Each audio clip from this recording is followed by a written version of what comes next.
Tamasha la 77 la Cannes linaloendelea nchini Ufaransa limeweka wazi kanuni mpya kuhusu mavazi ya wageni kwenye zulia jekundu.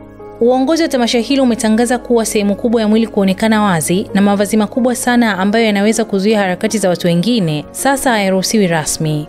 Tangazo hili limefuatia matukio ya mwanzo kama lile la mwanamke aliyetokea kwenye zulia jekundu akiwa karibu kifua wazi mwaka 2022, pamoja na muonekano wa Bianca Censori aliyevaa gauni la wazi kwenye tuzo za Grammys mapema mwaka huu.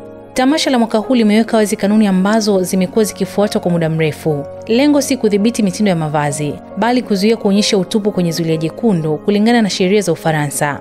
Tamko la tamasha lilieleza, vilevile uongozi umetahadharisha kuwa unaweza kukataa kuwaruhusu wageni wenye mavazi yanayozuia wengine kupita au kufanya ugumu katika kupanga viti ukumbini. Licha ya mashaka kama mavazi yenye mikia kama lile la Greta Gerwig litakubaliwa, bado kuna wasiwasi juu ya usalama wa wageni kwenye ngazi ya pali. Hii si mara ya kwanza kwa Cannes kukosolewa kwa sera zake za mavazi, hasa sharti la viatu vya heshima kwa wanawake, ambalo zamani lilionekana kulazimisha kuvaa visigino virefu. Hivi sasa viatu vya kisasa vya chini vinakubalika, lakini bado changamoto zipo, kama ilivyotokea mwaka 2022 wakati mtayarishaji wa kiasili alikataliwa kuvaa mukasini. Mimi ni Bahati Limo na hii ni Simulizi na Sauti.